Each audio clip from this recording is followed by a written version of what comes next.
Oceania, and Australia in particular, where this team comes from, is home to such unique creatures, as you can see from that video. The place is so unique, it's almost like a science fiction novel. And the concept of continental teams is so that every country, even if they're not here in person, could be with us in spirit. And so in terms of the alliance work, we haven't really described that all that much. Again, we've got 163 teams here from 157 countries around the globe. Trying to conceptualize that is still, to me, mind-numbing. How much work had to happen to get these teams here. But the fact that they're on this one global stage is something nothing short of inspirational. And again, that's, you know, the first component of inspiring for the recognition of science and technology. That's obviously evident here, but then the global piece is so much more apparent in First Global. Now you can see again in the tight spaces that we have here, some robots are going to get tied up from time to time, and you see that rope that's tying two of those teams together, but from different alliances. So Aqua and Hydro are getting a little too close for comfort right now, closer than they're accustomed to, particularly on this field of competition.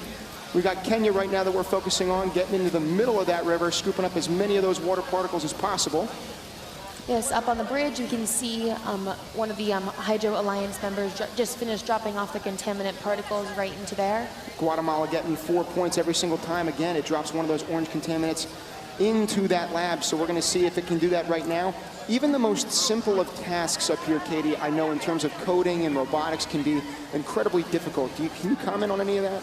Well, what you have to realize is for every single success this team is accomplishing, every single ball that gets placed represents hours and hours of failing to do that task.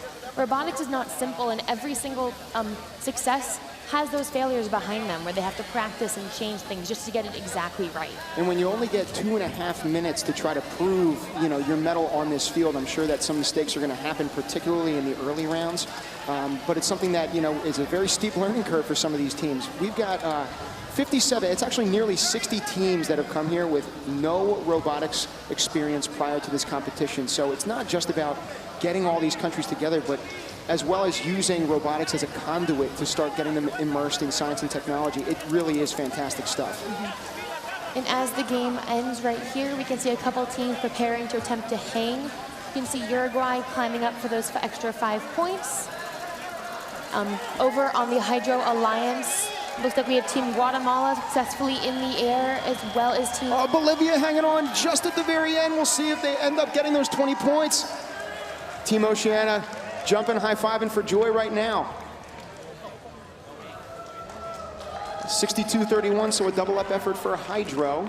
And we'll see how they do in the second round.